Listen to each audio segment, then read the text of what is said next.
the area. Joski needs a decent ball in. It's in!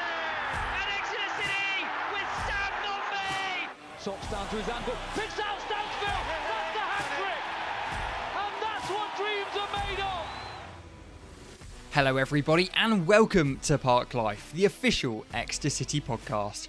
I'm your host Tom Pacillo and today we've got a jam-packed show for you. Double game weeks always spring up a bit of drama and that's exactly what we got after trips to Portsmouth and Carlisle last week. 7 points from 4 games is a strong start to the season, but as the gaffer would say, we've got to take it game by game. That is exactly what we're going to do. Alright, enough waffle, let's get straight into the episode. Coming up in today's show, I'll speak to Sam Parks from the University of Exeter's Expression FM to review our trips to Fratton and Brunton Park, as well as looking forward to hosting Reading at SJP on Saturday. I'll also chat to City midfielder Ryan Trevitt about scoring his first goal in professional football and how he's finding life down in Devon. As we get ready for Reading on Saturday, we'll also get the lowdown on the Royals from Matt Lansley, the host of the Elm Park Royals podcast. Finally, I'll be joined by Exeter City Women's midfielder Zoe Watkins after she scored 4 in a 5-1 victory away to Bridgwater United. Alright, let's get cracking then. First up, I'm joined by Sam Parks from the University of Exeter's Expression FM. He's been covering Exeter City from the press box at St James Park for the past 2 years and he's a regular on City's away days. Sam, welcome to Park Life. Great to have you on. City have started the season really well. 2 victories over Wycombe and Carlisle, a draw with Blackpool, and just the 1 defeat to Portsmouth makes for pretty good reading at this early stage of the season. What have you made of the performances so far? Yeah, I think it's been a really bright start to the season. You know, the EFL didn't bless us with the best fixture list to start with. There's been some tough teams in there. Blackpool, Wycombe, who were always up there. Pompey, who we know are going to push. But I think there's been good performances, especially defensively. A draw with Blackpool, only just losing to Pompey, and then 2 wins, of course. It's a good start for the Grecians.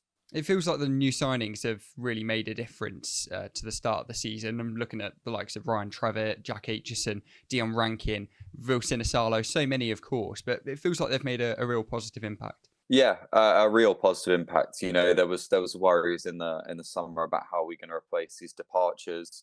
You know, Josh Key, Archie Collins, but the replacements have been perfect for them. I think, you know, Josh Key gone, but Dion Rankin offers that opportunity down the right-hand side.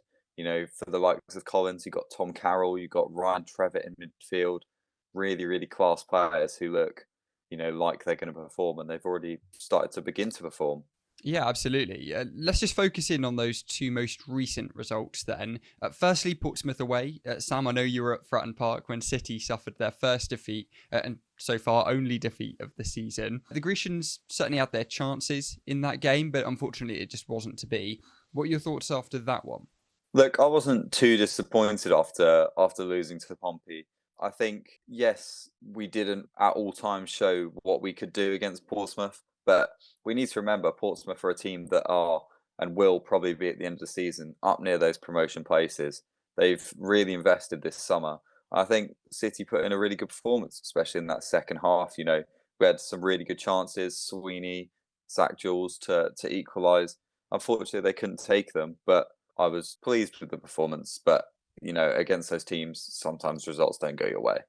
Yeah, and then came the long trip to Brunton Park, where City faced Carlisle United last Saturday.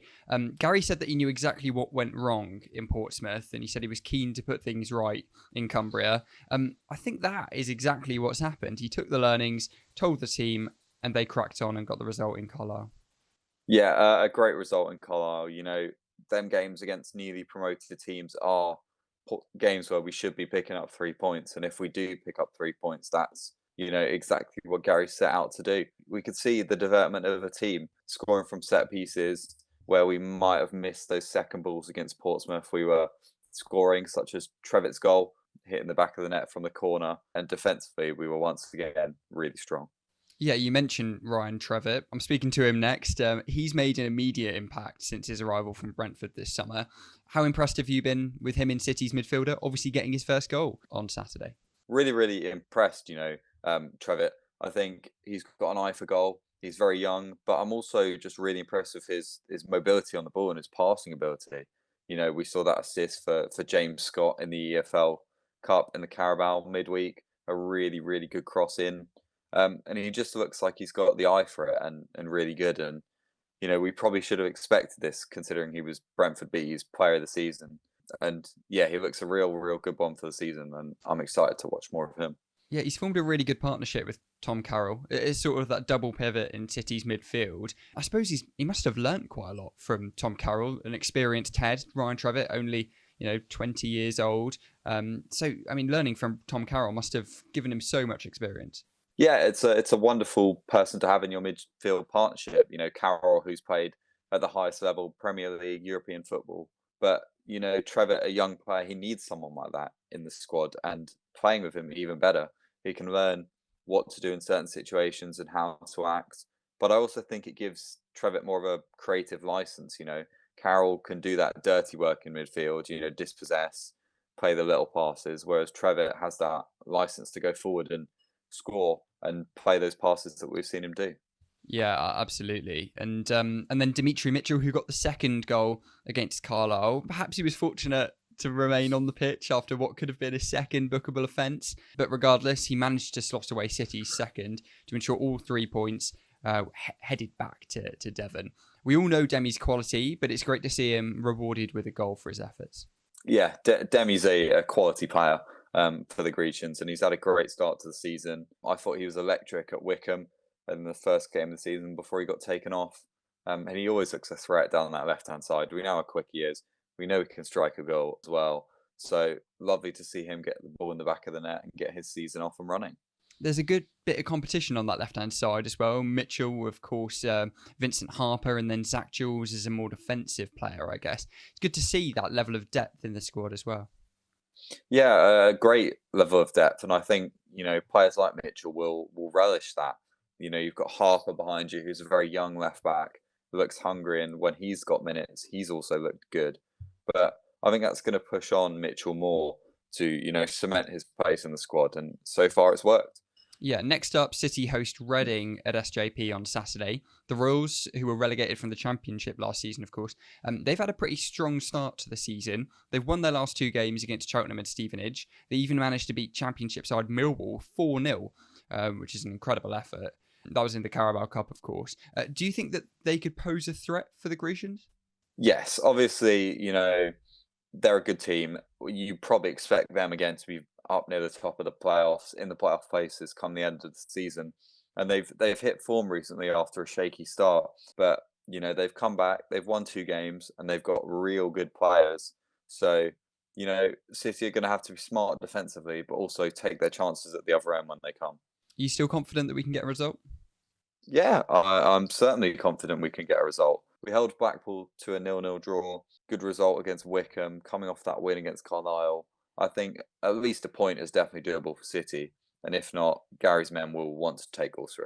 Yeah, and then finally, you were Expression FM's co-head of sport, a role that I once held, and lead commentator for last season, of course. What can we expect from the guys over at Expression this season, especially covering Exeter, of course, Exeter City? Yeah, we've got some more stuff planned. We've really enjoyed working with the club, and obviously we appreciate everything they've done and the opportunities they give us. But yeah, we'll be back commentating at all home games, possibly a few away games, as well as the women's games as well. And that's all available on our Spotify Expression Sport. Amazing. Thank you so much for joining me, Sam. No worries, Tom. Anytime.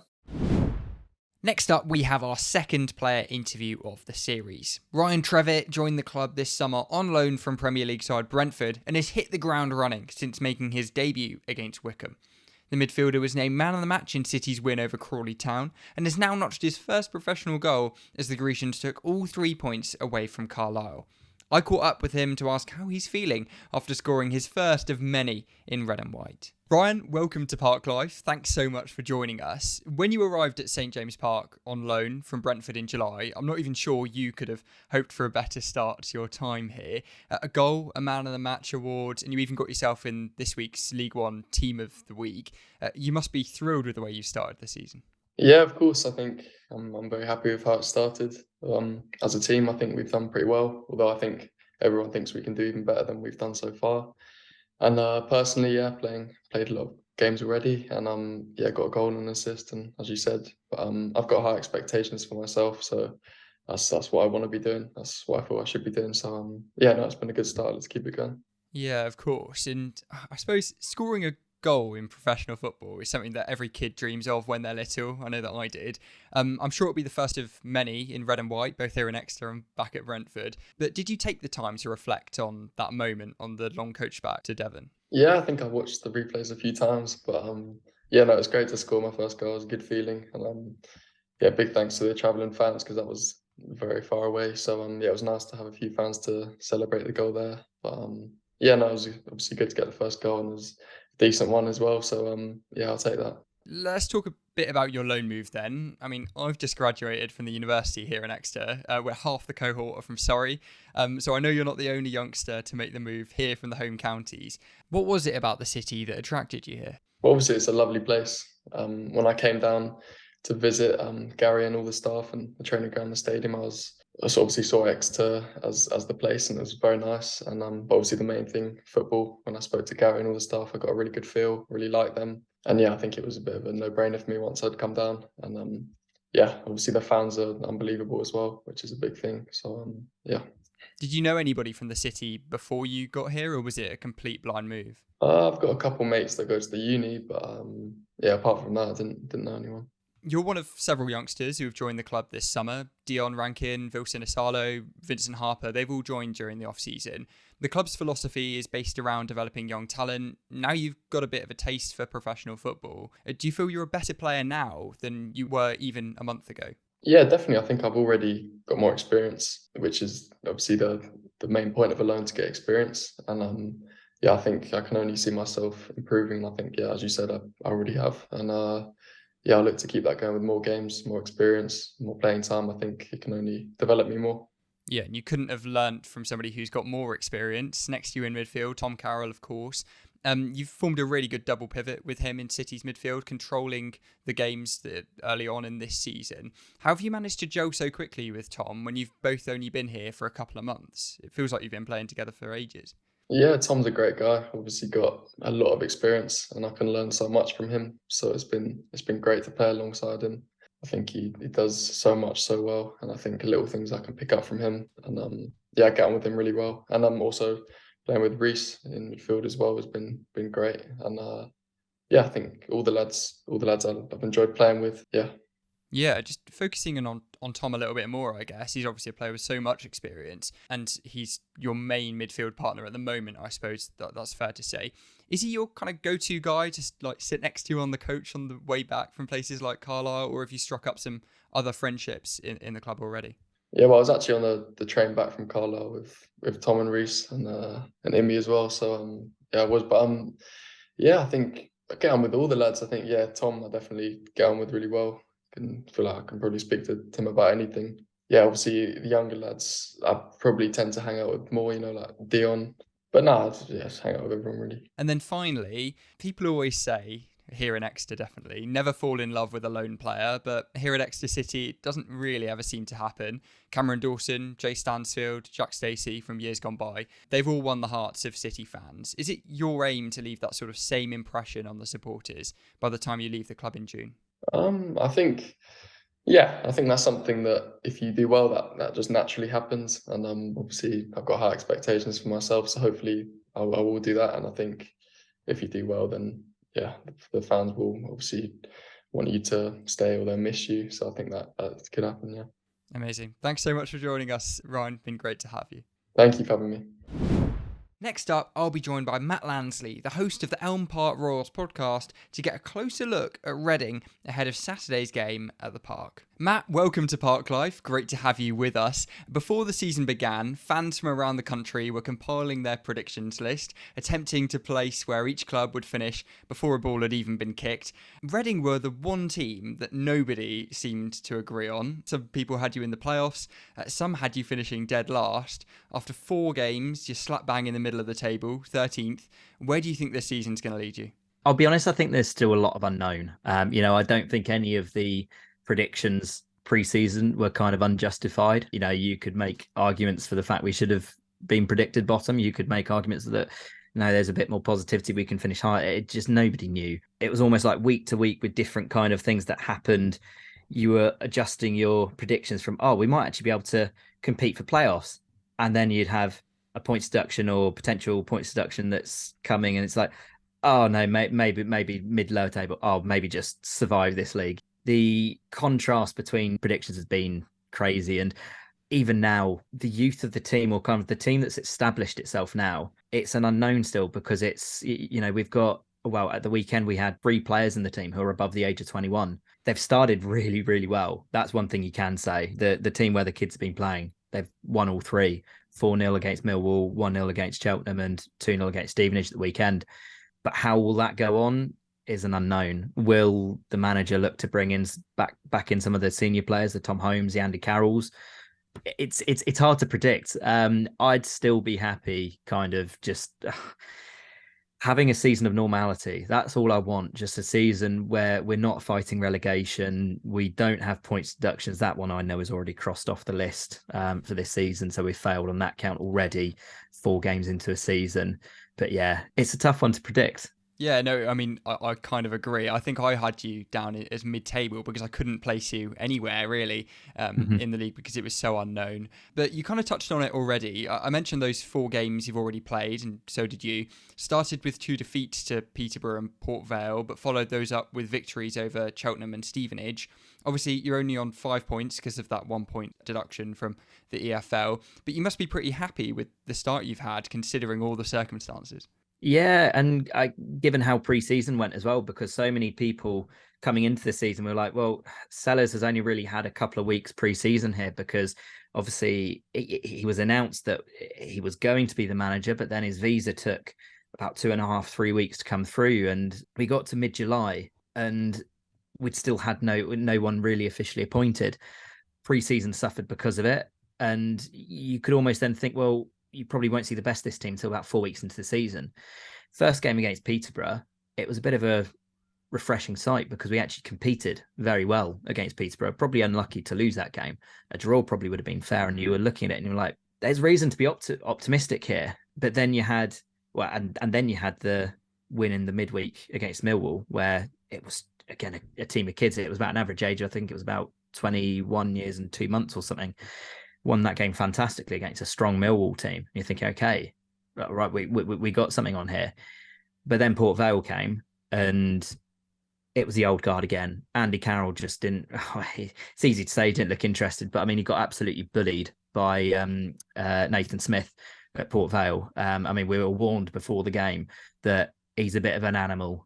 He likes to find the extra bit of fat and give you a little pinch and that, and have a bit of a battle. My God, did he? And seemingly has finished Andy Carroll's career at Reading because of it, because he was just completely and utterly taken out of the game. And yeah, the contrast between Millwall away and then Port Vale was crazy, because everyone was like, well, we should be playing more of the kids, bring more of them in because they've shown they can play.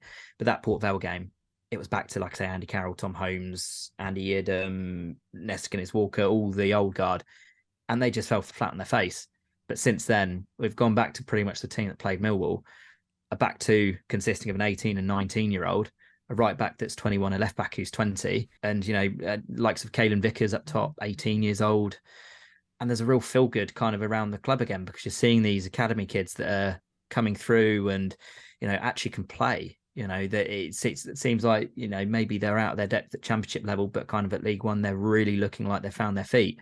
Maybe say it's lucky that, we've had a crop of players that come through that are, have the ability to do that. But Reading's academy's always kind of been one that's been there to blood players into the first team. It's, always been category 1 apart from last year, and it's really coming through this season, but it's just given a real nice feel good factor, and including that into the style of play. It's real high pressing, high intensity, quick counter attacks. It's kind of what Reading has been known to do in the past. When you look back to successful teams of, Steve Coppell and Brian McDermott, they're teams that Reading love. Obviously, it's easy to love a team that's successful, but when you think of a Reading FC style of play, that's it. And seemingly we're getting that back with Sellers and the current team. Yeah, you mentioned Sellers and his seeming desire to want to play younger players. Obviously, he's in the last couple of games, Andy Carroll hasn't been present. He feels a bit like a radical manager in that sense. Is that kind of the sense that you get from him? A very brave manager, I'd say. Yeah, because we've had managers in the past. I mean, he who shan't be named, who was here last season, and no young player was getting near the squad. I think we had one of the oldest starting 11s or average starting 11s in the Championship last year. But even kind of when you look back before that, Valko Paunovic, who was our manager previously, he blooded a few youngsters in, but that was more because of situational instances. When we had lots of injuries, we'd have a lot of the academy players coming through. Obviously had Michael Leese that came through, but we haven't really seen a proper young team. Oh, Christ, I'm struggling to even think in the last 10, 15 years, really, where we've even had, a young team that's come through. And you think of the precedent of the academy at Reading, it's been one of the things that Reading fans have been crying out for so long. But on the flip side, to do it to the extent that Sellers has done it, that takes a lot of balls to do, but then even more so to drop the likes of, Andy Carroll, former England international, Premier League, it doesn't need any introduction. But you look at some of the other players as well, established names at Reading for the last few years, Tom Holmes and obviously Nestor Guinness-Walker last year, and Tom McIntyre, Andy Yeardham's club captain, and he's now on the bench. Abby's taken over seemingly captain on the pitch role. Yeah, I'd say it's more brave than anything, but it's refreshing. It's nice to see, certainly. All right, we've mentioned him a couple of times already. The elephant in the room, of course. Andy Carroll, is he leaving this summer? Obviously, former Liverpool, West Ham, Newcastle striker. He's played at the top level, seemingly had that quality. Does he have that anymore? And does he really suit Ruben Sellers' style of play? I don't think you could probably find a player that would suit Sellers' ball less than Andy Carroll, to be honest. To be fair to him, like, it's not his fault because he's still got quality. If he gets a chance, he's probably going to put it away. But the problems with Andy Carroll in a Sellers team comes in leading the press from the front. And you just simply can't do that with Andy Carroll. He might come back into the frame by way of, being a plan B off the bench. If we need to go slightly more direct, we need more physical presence up front. But what you then lose with Andy Carroll is then that ability to press. It's often been referred to in the first few games that he played it's like playing with 10 men, just because of his lack of ability to run because of the pace. Whether or not he'll move away, no one knows. He's obviously contracted to Reading. He's got 1 year left on his contract. So unless we release him, which I guess is probably unlikely with our financial situation, someone's got to come in, buy him, pay his wages. There's a lot to a transfer that kind of, I guess goes on. And do I think he'll probably be here past September or past the end of the month? I'd probably say so. Because I can't see anyone really coming in for him, especially with the year left on his contract. He's not a player you can really put resale value on. I think it'd be a bit of a desperate move from a team. I've seen people like Watford and that say that, we should try and put a bid in for him. But yeah, I can't see it happening. I could see him then probably coming back into the team as a plan B, a bench option and that. So yeah. Yeah, it feels unlikely that he'll be in contention for the team on Saturday. But coming on to the game against Exeter, how are you feeling? Are you confident ahead of that one? I'll be honest, when I spoke to Stevenage fan last week, I said, I was pretty nervous because obviously Stevenage, started flying. No one really knows still what to expect from this Reading team. And even after, a second win on the bounce against Stevenage, it's still an unknown. It's a young team. They're coming to Exeter and playing, a team that has a lot of experience kind of in the lower leagues. And whenever you pit, 20, 21-year-olds up against that, you never quite know how it's going to go. I don't think anyone can really say that they're confident as a Reading fan at the moment. I think that's going to take a few more games to build up potentially. But I'm excited. I'm excited to kind of see how the team competes because we keep referring to them as the kids and, it's the under 23s. They're not the kids anymore. They're the first team, because they've earned the right to be there. And, they've got the results when they've played. Like I say, Nelson Abbey and Tyler Bindon are centre-backs 18 and 19, but they've kept 3 clean sheets in the 3 games they played. They've been fantastic at the back, but I wouldn't say I'm confident about the game. Excited, yes. Excited to come to Exeter and kind of see what Exeter are about because they've been obviously an exciting team and a bit of a story, within the EFL the last few years, how they've risen up and, almost becoming a bit of an archetypal club of the lower leagues now, and how to run a club well, sustainably. But yeah, would I be predicting a win? I don't think so. Well, especially not given we're away and we've not won away since November the 12th. Oh, wow. 9 months of football of not winning away from home in the league. It's you can't. I don't think you can really go anywhere then with confidence. Yeah, fair point. Finally, one man who unites supporters of both Exeter City and Reading is, of course, the late Eamonn Dolan. The great man served both clubs over many years in different roles, ranging from community officer, youth coach, and eventually manager across 13 years at Exeter City. And he was also the academy manager of Reading. Piers Sweeney, who has played for both clubs, spoke of his admiration for the man. I was just wondering what your memories are of Eamonn, a man who was taken from us way too soon. Yeah, no, I think certainly within Reading fans, when you look at kind of the academy as it is now, so much debt is owed to Eamonn Dolan, and the kind of the way he developed it. He brought it to being a Cat 1 academy. He put the foundations in place. He put the philosophies in place, and the mentalities into the kids. At young age, Piers Sweeney, one of the ones that came through under him, so many more, that did as well. And even when you look at, the young kids that are coming through now, they're working on the philosophies that Eamonn put in place. You kind of look at, I guess, Michael Gilks, Ledgerwood, and Noel Hunt now, who are kind of jointly looking after the academy, the under-18s, the under-21s, and they're, all following in kind of his words. And obviously they all worked with him or were at the club when he was at the club, and know what a special man he was. I think a youth and kind of academy director can often kind of, I guess, be overlooked as kind of an importance to a club, but really Eamonn really laid the foundations for kind of Reading FC and what it means to be a Reading FC player. One of the statements from him that always gets belted around is that the more effort you put in, the luckier you get. And it's so true, and that's painted around the training ground, the stadium. There's multiple more statements from Eamonn Dolan, but yeah, as a man and kind of as a kind of person that you look back on in Reading FC's history, he was massive. He was at the club for I think over a decade, and was really part of the golden time of Reading FC. When you look back at when he was at Reading. But yeah, did everything from academy manager, under 23s, and obviously I think he stepped in and was the stand-in manager a couple of times as well. So yeah, caretaker boss. So yeah, as people go, I don't think you'd find many better people in football. It's just gutting, to think that it's nearly 6-7 years since he passed, and the hole he's left at Reading, I think just can't be understated. Yeah, very well said. Well, Matt, thank you so much for joining us on Park Life this week. Great to have you on, and fantastic. Thank you for having me. Thanks so much. Finally, I'll be joined by Exeter City Women's midfielder Zoe Watkins after she hit 4 in a 5-1 victory at Bridgwater United on Sunday. Zoe, welcome to Park Life. So happy you can join us. The last week has been amazing for women's football, not only here in Exeter, but around the country too, after the success of the Lionesses. I've got to start off with the victory over Bridgwater though. 5 goals, you scored 4 of them. There's no better way to start the season. Yeah, absolutely. We've started the season really, really strong. I will just input that I don't usually score that many goals.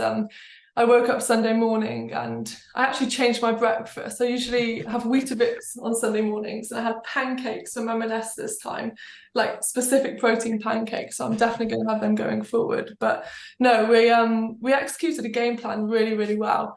We knew that we had the Lionesses game in the morning. The kickoff wasn't delayed, unfortunately, but we did get to sort of watch most of it before warming up. So we tried not to let the disappointment there impact the game, and we had a game plan, and that was to just go out all guns blazing, really. I think this season a lot of teams in our league have got a lot stronger over the years, and so winning games is going to require sort of like management and setting the correct tempo rather than just sheer ability. So we went out of our game plan, and I think we scored after 22 seconds. We pressed from the front, and I was looking at my heat maps over the preseason, and I just sort of realised that most of my forward running was almost back into my own box. And so going into Bridgwater, I was just trying to run into the box as much as possible, and that led to 2 very easy tap-ins after Sarah, Stacey and Jenna were pressing quite high up top. So yeah, it's been a really good start to the season. I think the coach and staff have organised our pre-season very well. We've had some very tough fixtures that prepared us for Bridgwater. We also did a lot of running this pre-season, so that gave us the ability to start well and press high and keep that tempo going through the game, really. Amazing. And just give us a little bit of insight to how the women's team runs. Obviously, you mentioned the heat maps, all of this sort of technology that's been implemented into the team. I suppose some people might not be aware that sort of investment has already gone into the club. We'll talk a little bit more about the even bigger investment that's gone in. But talk to us a little bit about how the team functions on a day-to-day basis. Yeah, absolutely. So, I mean, I've been at Exeter City now for 6 seasons, and the change in the professionalism has just been amazing.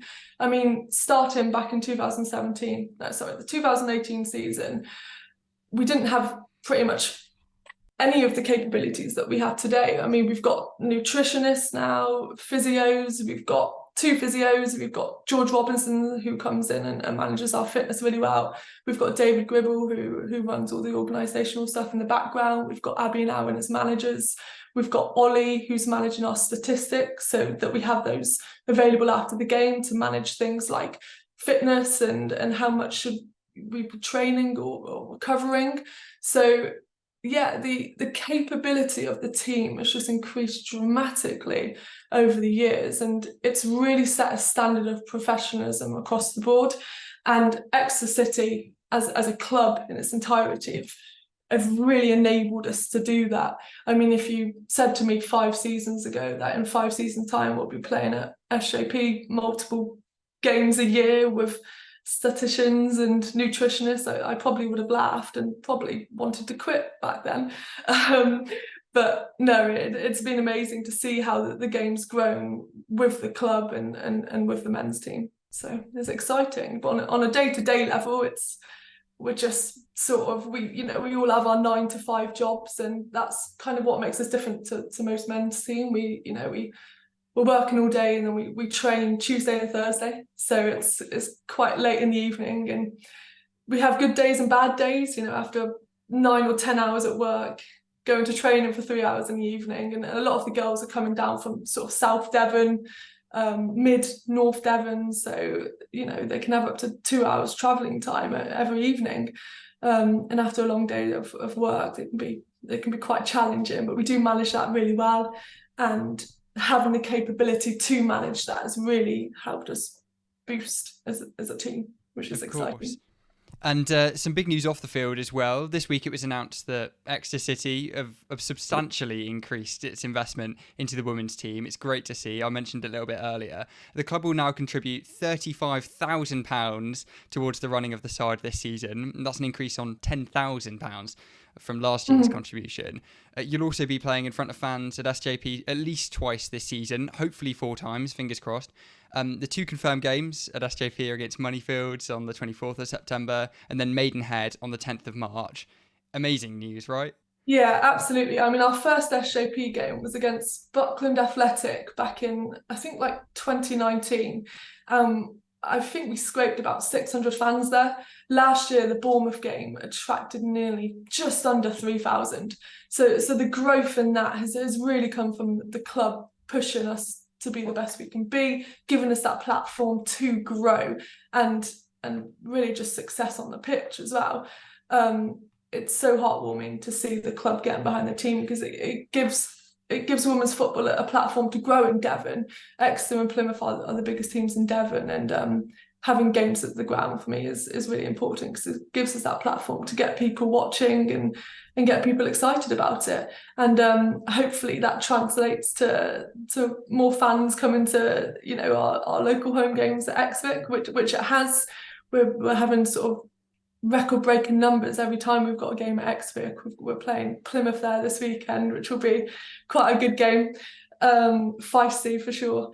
And I mean, we're getting 400 or 500 fans down at Exeter. They're building a stand there now, and that's really translating and coming from the people that we're getting at SJP. They like the football, they like what they're seeing, they like the community feel of it. women's football is very different to men's football in terms of it is a more community feel. It's a different sport entirely. It's, in my opinion, completely incomparable. So, you know, the girls, after the game, we do make a point to go around and make it sort of an intergenerational family experience. And we really appreciate being given the platform to do that, because that's what we've wanted to do for our entire careers, really. You mentioned that it's an intergenerational community experience, I guess, going down to watch the women play. SJP, obviously, so many young girls. I was there for the game earlier this year against Portishead, and it was so good to see so many fans there. 2,936 it was, nearly 3,000. How special does it feel to see so many young girls watching Exeter City and like chanting your name? It must be an amazing feeling. Oh, absolutely. Yeah, it's an amazing feeling. It's also a bit of a weird feeling. Yeah, but no, it's great to have so much support, and yeah, it's just about being given the platform. And I think we've proved if we are given that platform, then, you know, people do show up and girls do appreciate it. And also, like, women's football has its own reference now, which I think is very important. Back when I was sort of younger, we didn't really have anybody to look up to. There was no games to go to in women's football. So the fact that young girls across Devon are able to go to women's football games and have that reference to look up to and to achieve is quite remarkable. One of my colleagues at work, he brought his niece to the game. She was a mascot of mine last season, and when she went home, she was so excited to, you know, show her mum her Exeter City shirt and get out and play football. And that's what it's all about, really, just getting out and feeling like you can play football and feeling like there is somewhere for you to go if you do want to make a career out of that. So, yeah. Yeah, well, very well said. And, well, next up, you've got Plymouth, Devon, Darby. You must be so excited for that at Exeter Sports Hub, as you mentioned, in the FA National League Cup. You up for it? Absolutely. Up for any game, definitely, especially Plymouth at home. We usually play Plymouth sort of toward the end of the year. We always get them in the County Cup, and so having them so far early on in the season, it's going to be very challenging. They're a good side, athletic side, very technical side. They're obviously in the league above. This pre-season, we've challenged ourselves to 3 teams in the league above, and you know, we've done very well with that. So we're very confident going in, but we also know they're a good side, and it's going to be a very, very tough game. And yeah, hopefully we can get a good win. We signed 3 players on Plymouth this year, so it's obviously, I don't think it'll be feisty.